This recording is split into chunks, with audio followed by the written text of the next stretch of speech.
Hello students, welcome to physics time. तो आज हम कर रहे हैं हमारा 2016 का एचटेट का क्वेश्चन सॉल्व। इसमें हम जो पार्ट कर रहे हैं बी पार्ट फिज़िक्स वाला सॉल्व कर रहे हैं।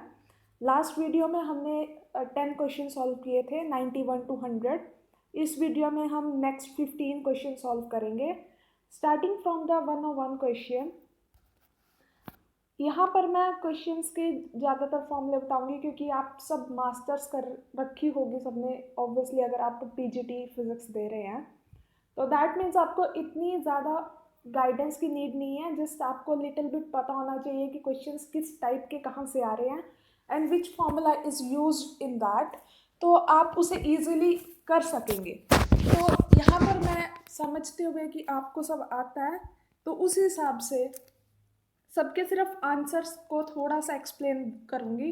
अदरवाइज आपको पता ही है एचटेट में ज़्यादातर +1 और +2 के बेसिस पे ही आता है। सो लेट्स सी।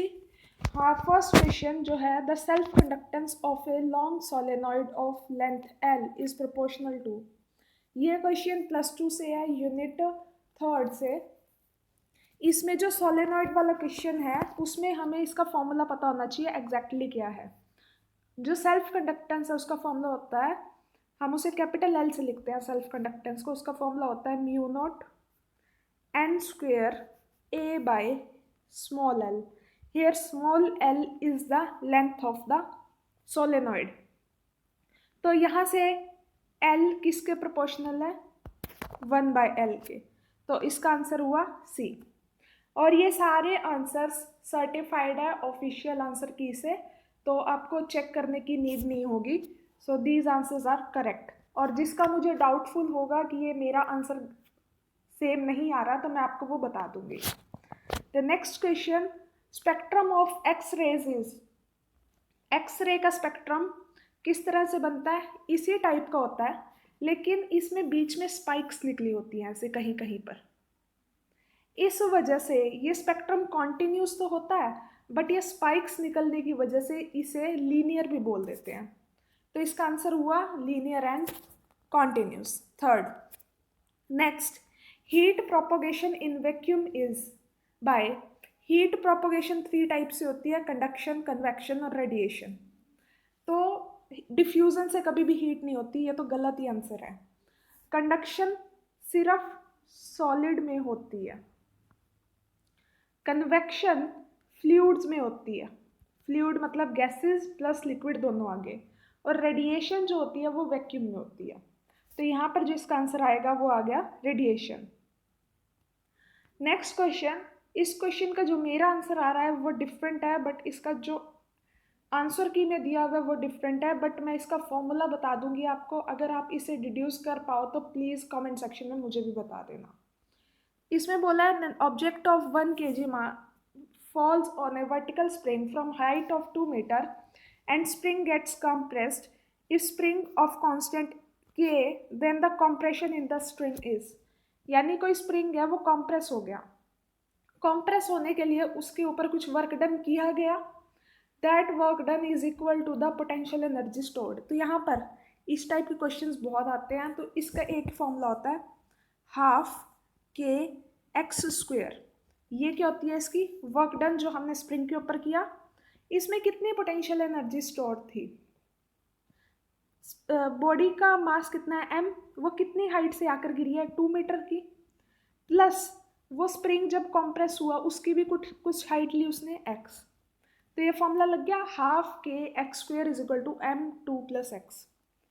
अगर मैं यहाँ पर पुट करूँ हाफ के की value 200, x square is equal to m कितना है 1, यानी कि 2 + x। यहाँ से x की वैल्यू निकालनी है।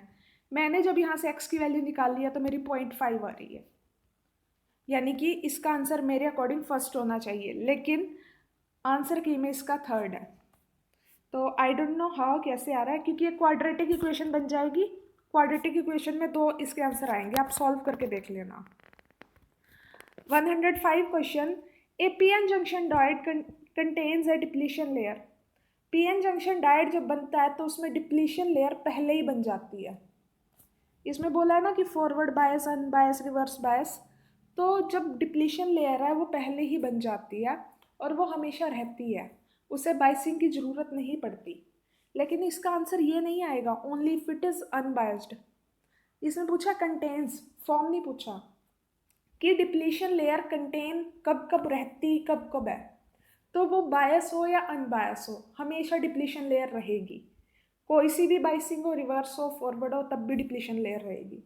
तो इसका आंसर है फोर्थ कि वेदर इट इज़ बायस्ड और unbiased, it is not irrespective of that, depletion layer always contains in p-n junction diode. 106. A sound source and observer are stationary. If the velocity of sound is changed, then frequency of sound heard by observer will be. यहाँ पर आपकी +1 में एक unit है, वहाँ पर Doppler effect है topic का नाम, वहाँ पर आपको इसका फॉर्मूला मिल जाएगा। ठीक है, अगर हम इसके आंसर की बात करें तो वो रिमेन सेम रहेगा।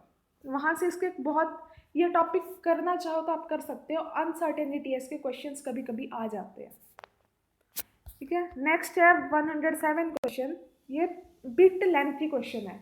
ज़्यादातर एचटेट में ऐसे क्वेश्चन होंगे जो आपके 10-15 सेकेंड्स में सोल्व हो जाएंगे, बट हर 10 क्वेश्चन में एक क्वेश्चन ऐसा होगा जिसमें आपको 5 मिनट्स कंज्यूम करने पड़ेंगे।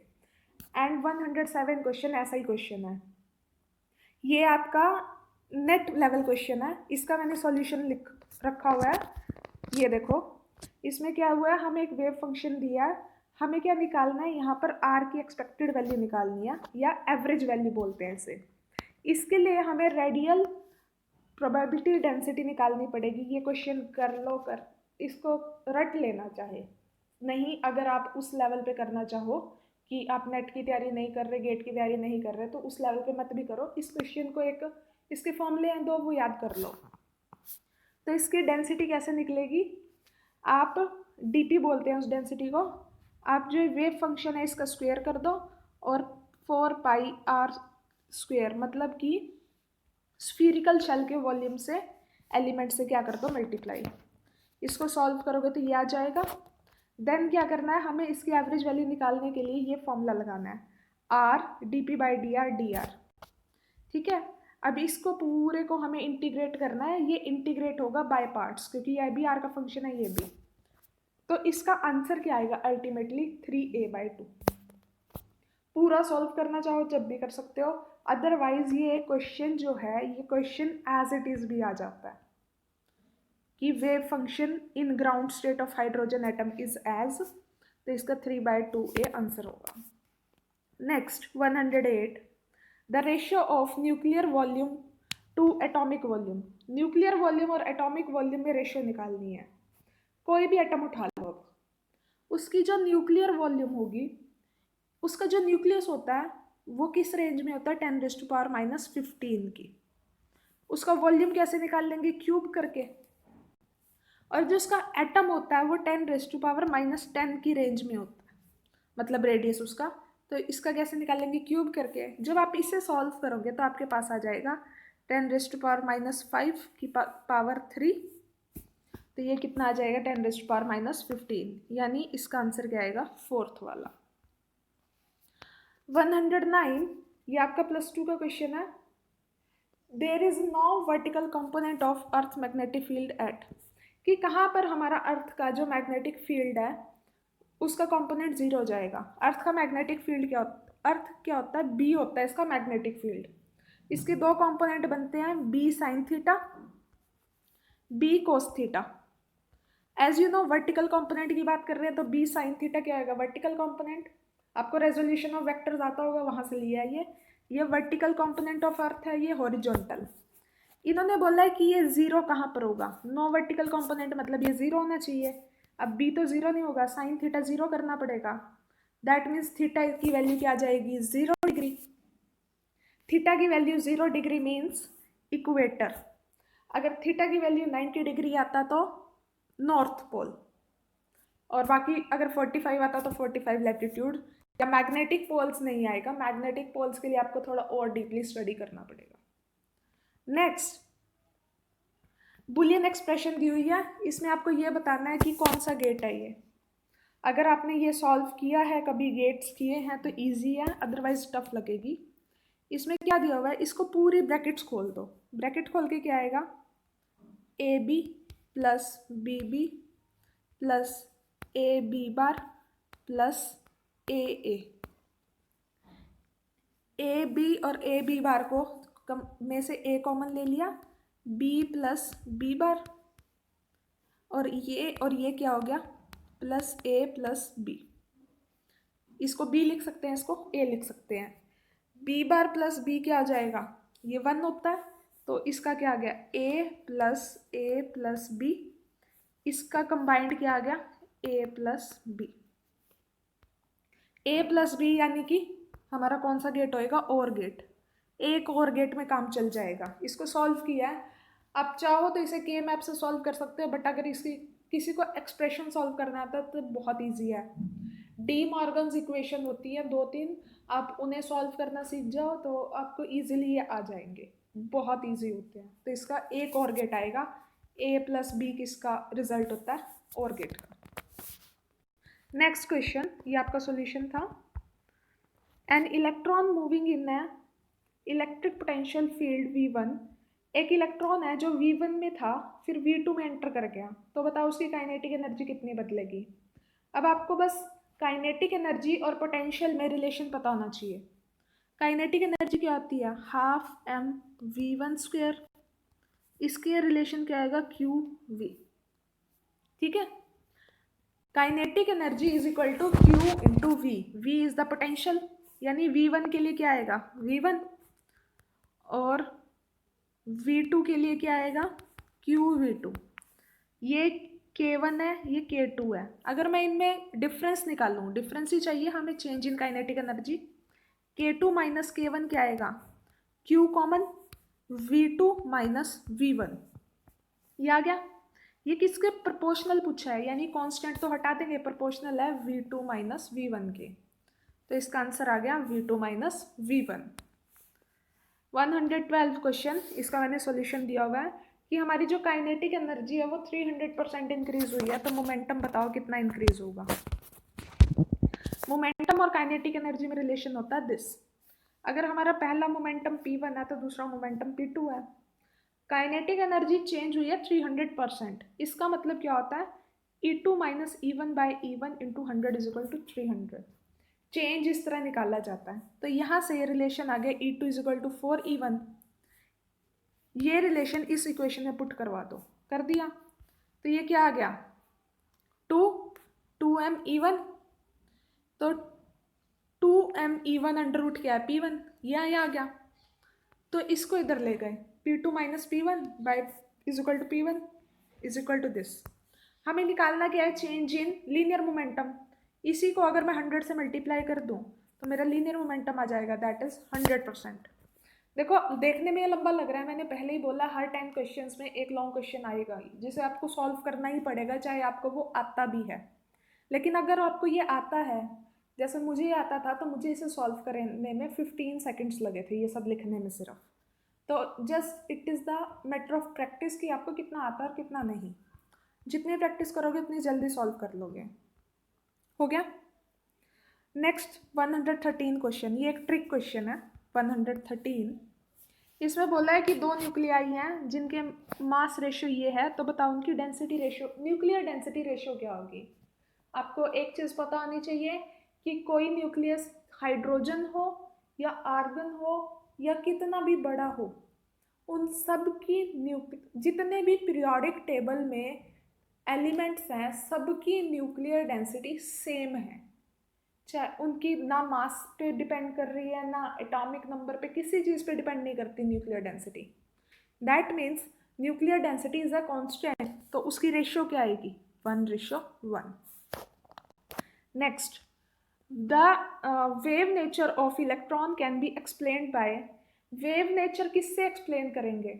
हमने पढ़ा है कि इलेक्ट्रॉन जो ड्यूल नेचर होते हैं, बट हर एक्सपेरिमेंट में एक नेचर ही क्लासीफाई करवा पाता है कि ये नेचर है उसका पर्टिकुलर। तो कहाँ पर पार्टिकल नेचर होता है और कहाँ वेव नेचर। तो इन चारों एक्सपेरिमेंट्स में से कौन सा ऐसा है जो हमें वेव नेचर डिफाइन करवाएगा। फोटो इलेक्ट्रिक इफेक्ट और कॉम्पटन इफेक्ट, इन दोनों इफेक्ट्स में जो है कोलिजन होती है, और कोलिजन कभी भी वेव की नहीं होती, पार्टिकल की होती है। इसलिए ये दोनों क्या हमें डिफाइन करवा रहे हैं, particle nature. Black body radiation इस केस में आता ही नहीं, क्योंकि इसमें इलेक्ट्रॉन्स का तो कोई काम ही नहीं है ब्लैक बॉडी रेडिएशन में। लास्ट में बचा क्रिस्टल डायफ्रैक्शन। डायफ्रैक्शन ऑटोमेटिक एक ऐसा फिनोमिना है जो वेव नेचर पे काम करता है, तो इसका आंसर क्या हुआ, क्रिस्टल डायफ्रैक्शन। सपोज आपको नहीं पता था यहाँ क्रिस्टल डायफ्रैक्शन क्या है, जस्ट एक बार सपोज करो, तो आपको ये तो पता था ना कि ये तीनों आंसर नहीं है, तो आंसर काट दो जो नहीं है, बाकी बचा हुआ आपका टिक कर सकते हो। वैसे भी इसमें नेगेटिव मार्किंग नहीं है, तो आप अगर आपको गेस अच्छा करना आता है तो आपके मार्क्स अच्छे आ सकते हैं। आज का last question, the unit of hall coefficient is, अब ये तो बहुत इजी क्वेश्चन है, सबको पता ही है। The first one is the answer of that unit of hall coefficient is this. Now अब हमारे ये हो गए 115 तक क्वेश्चंस, यानी लास्ट वीडियो का और इस वीडियो का मिलाएं तो हमारे 25 क्वेश्चंस हो चुके हैं। टोटल 60 क्वेश्चंस होते हैं। इस वीक में मैं कोशिश करूँगी ये पेपर कंप्लीट हो जाए, क्योंकि आपकी नोटिफिकेशन तो आपने देख ही लिया, आ गई है 21-22 नवंबर को आपके पेपर हो सकता है। तो उससे पहले एक बार सारे क्वेश्चंस माइंड से निकल जाए ना तो बेटर होता है, कि पूरा हमने रिवाइज कर लिया। क्लियर करना है, क्लियर आउट मत करना प्लीज़। तो आप ऐसे ही जुड़े रहना, तो हम ऐसे ही क्वेश्चंस करते रहेंगे। And please stay connected to my channel, subscribe the channel and please like the video. Thank you.